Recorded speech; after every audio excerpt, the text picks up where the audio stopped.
This video is how I built this shed for under $1,000 in 2024. This old shed was here in this house when I moved in, and the doors all fell off, and I decided I needed to go to Home Depot and take a look at their pre-built sheds. All of them were a lot more expensive than I wanted to spend on a shed, and a lot of them were too short or too big. I decided I would just try to do this video where I build this shed with tools you could find at a garage sale.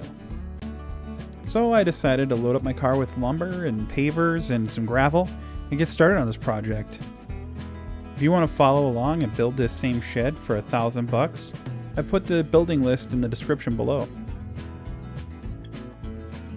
Getting started, you're going to need some pressure treated 2x6s. They'll all come together to build your floor base. I would not recommend using these joist hangers.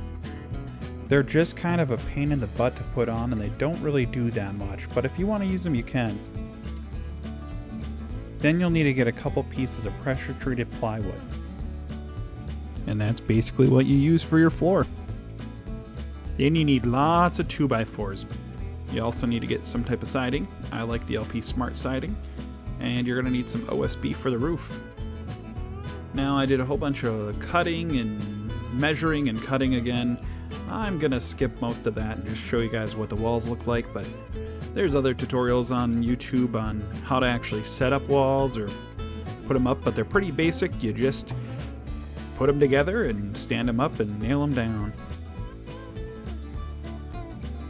And of course make sure everything is nice and level and plumb and everything will fit nice and tight together. And here I'm making my door entrance with the door header.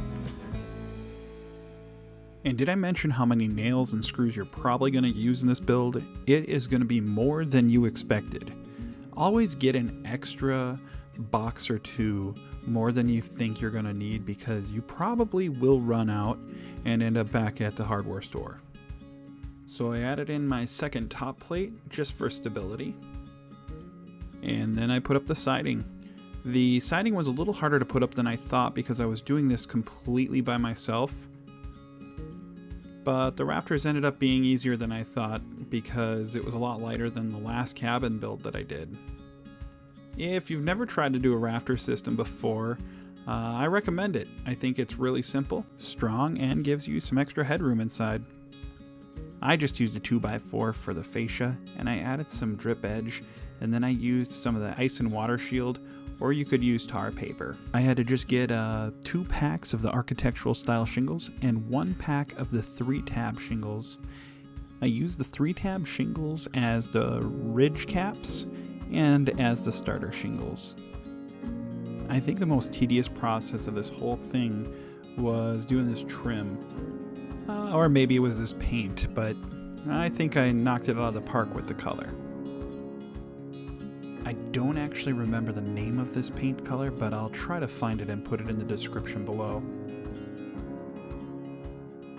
I also built my own doors. You could buy a door. Doors don't cost that much. You could probably pick one up for a couple $100. But I decided to build my own doors, and I think they actually turned out pretty nice. Well, what do you think?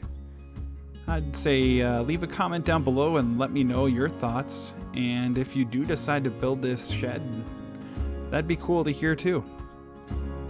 I'm gonna do another video where I throw some extra add-ons onto this shed and make it a little more fancy. So hit subscribe and we'll see you in the next video.